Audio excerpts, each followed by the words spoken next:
Today, for a change, we are making a pudding, and we're going to use the book The Good Cook by Simon Hopkinson, and there's some really nice recipes in here, but this book holds the secret, I believe, to the best rice pudding that has ever been created. Yeah, let's be honest, we bought that book because for that recipe. We saw the TV series which goes with this a couple of years ago now. And we watched him make it and thought, oh my word. Absolutely. Yep. So we bought the book. So there's no airs and graces about it. It's a traditional rice pudding. It's his mother's, I think. Am I rightly? Like, it doesn't actually say that. I think he said it in the TV series. It was his mum's. But it is traditional. He does say that he doesn't agree with people adding egg yolks to thicken it and this, that and everything else. He likes a straightforward, basic rice pudding that's just left to do its thing. So it's a slow cooking thing to let the rice take on its best possible consistency. Okay, so basically we need to put the oven on at 150 degrees, but we're not going to do that right now because otherwise it will make a noise, and our oven does heat up quite quickly. So we'll do all the prep and then we'll put it in the oven so that you don't lose audio. Okay, so let's get started. You will need, for our best rice pudding, 40 grams of butter, 75 grams of caster sugar, 100 grams of pudding rice or Spanish risotto rice, but it has to be short grain rice. Don't go doing basmati, guys, because it won't come out. No, or a long grain, that's not good. No. So either pudding rice or paella rice. You need half a vanilla pod, which is in here. Yeah.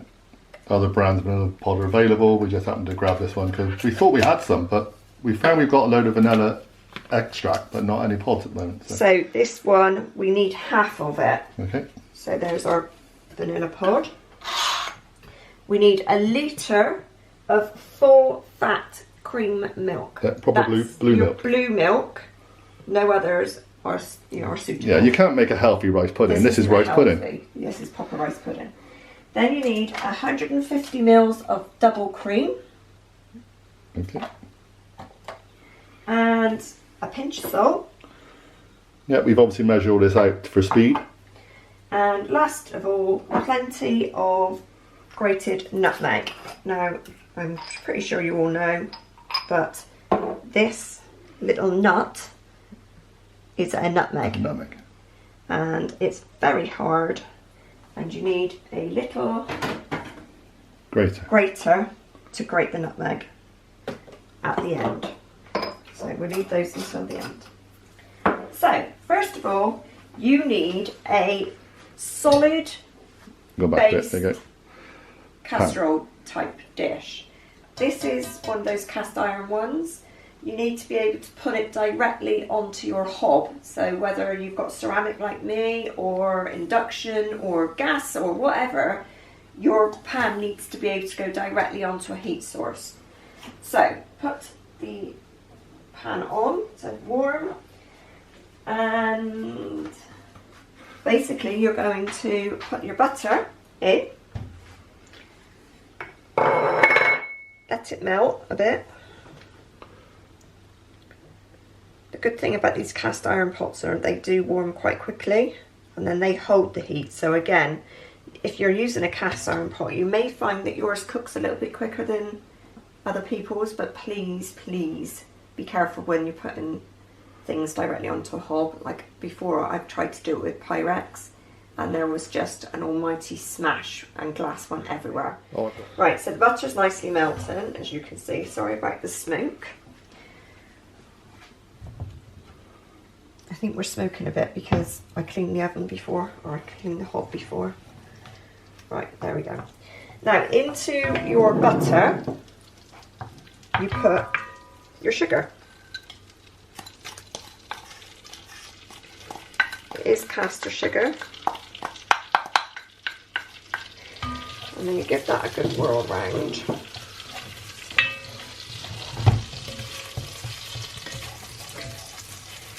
Now the thing is, you don't want to burn this, so I'm going to turn it down slightly.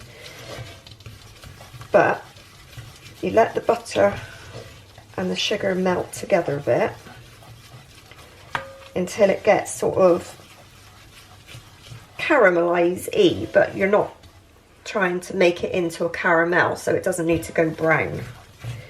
If you keep looking at it, you can see it starts going foamy, and that's basically what we want. We want it to sort of, the sugar to start melting down and starting to go a bit foamy.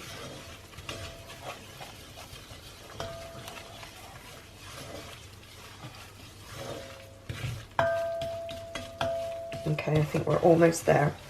So this is actually quite a quick recipe to put together, because there's not an awful lot in it. No, there isn't. It's more about how you do it than what it is. Right. So basically that consistency in there is what you're looking for. It looks a bit like melted cheese. That's the best way I can describe it. So in goes your pudding rice, straight in, and the seeds. Just 1 second while do you all know how to scrape seeds out of a vanilla pod? You split it in half and then cut it down through the middle, and then you literally can just run your knife along the side of it, if I can grab all of it like that. And the little seeds, the little black seeds, are the gorgeousness. And in that goes, along with the pod. Now, we're going to give this a stir up. And don't worry about the black now bits. I've got the smell of vanilla. Yeah, vanilla smells wonderful. Now what you're looking for now, I don't know if you can hear it. I'll be quiet so you can try and hear. There's like a little crackling going on. Exactly. Because the sugar and the butter is going into the rice. And so we need to give it a little bit of a stir up and leave it a few minutes. Definitely turn that down a bit. Until it looks like your rice is starting to go a bit puffy. So some of these grains, if you look on the outside bits, you can see some are whiter than others, some are looking bigger than others, and that's what we're looking for. So keep giving it a stir around, like that. And then you need to pour into your milk. Pour in your milk. Now this is going to probably hiss and spit a bit because of the hot sugar, and it will go immediately lumpy, but that's nothing to worry about. So in goes your milk.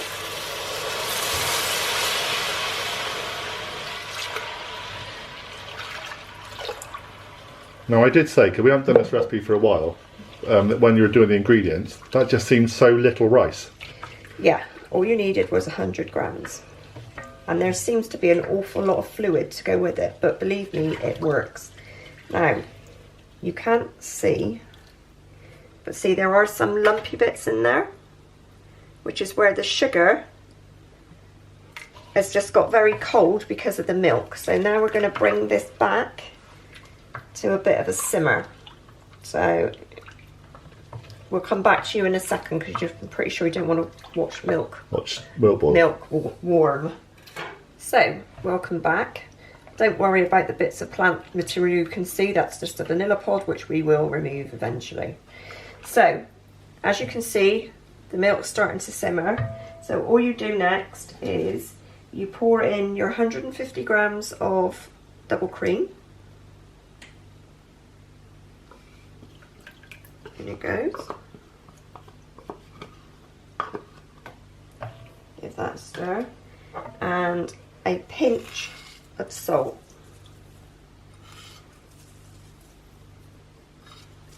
There we go. And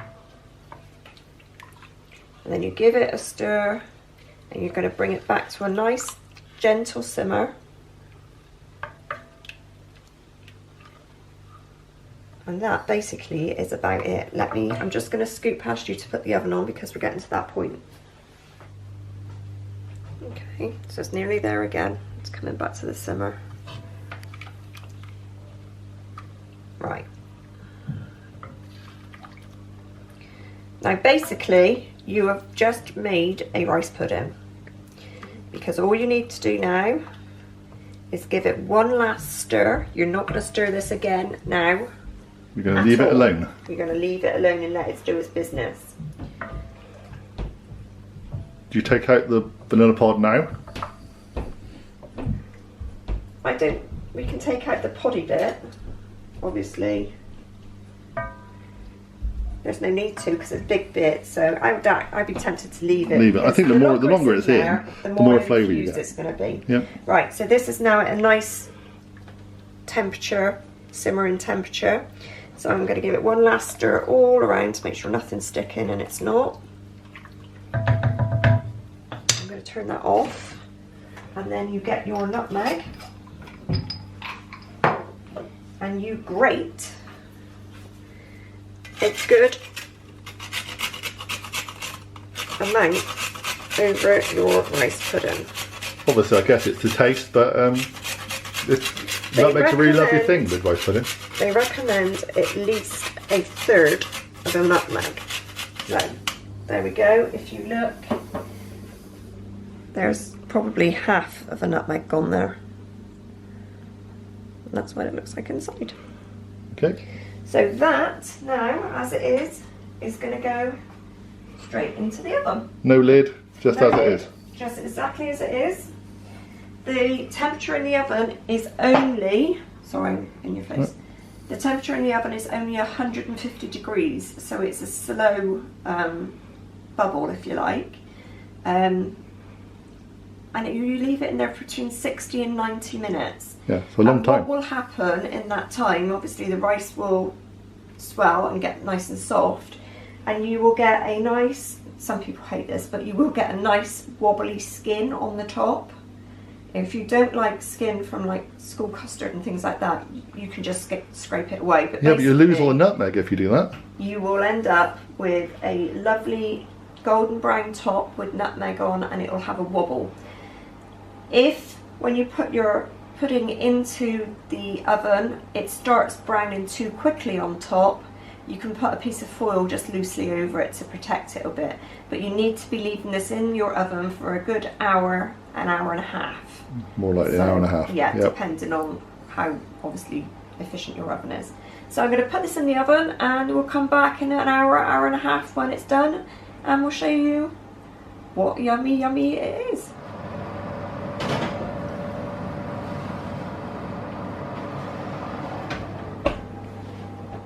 Welcome back. It is about an hour and 20 minutes, I'd say, following putting the pudding in, and I believe it's cooked.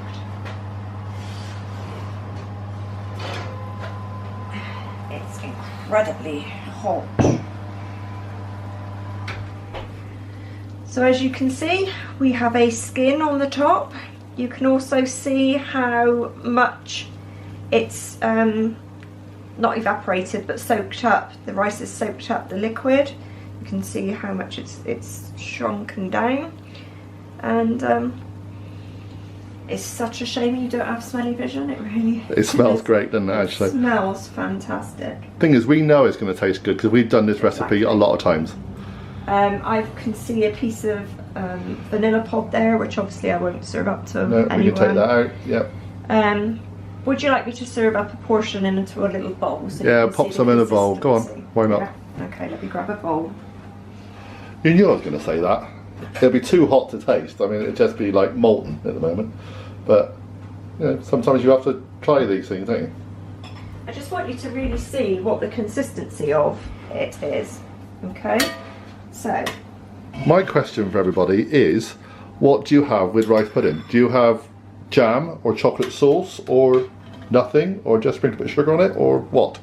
There you go. So as you can see, the rice is nice and plump now. Yes, we've got a bit of skin, but we like skin, yeah, so we don't have a problem with that. I used to fight people in school for the skin on the custard. If so you look, there is still nice creamy milky sauce in there. It's not solid, which again I don't think is very nice if you have a solid rice pudding. And so that's it. It's obviously, I would say that 100 grams of rice is enough to feed a family of 4. Yeah, they're saying 4, and I think you can get 4 generous portions from there. Yeah. We just put a spoon load in there. And it is actually, because of the cream that's got in there, it is very rich. Well, that's super rich dessert. So you wouldn't want a massive big bowl full anyway. So yeah, some people put jam, some people put lemon curd or whatever else in it. Personally, when it comes to this particular rice pudding, I don't think it needs anything. I just think it needs a spoon in my belly. I think you're. I'm trying to keep this still. Right. Okay. So, thank you very much, Kelly. You're welcome.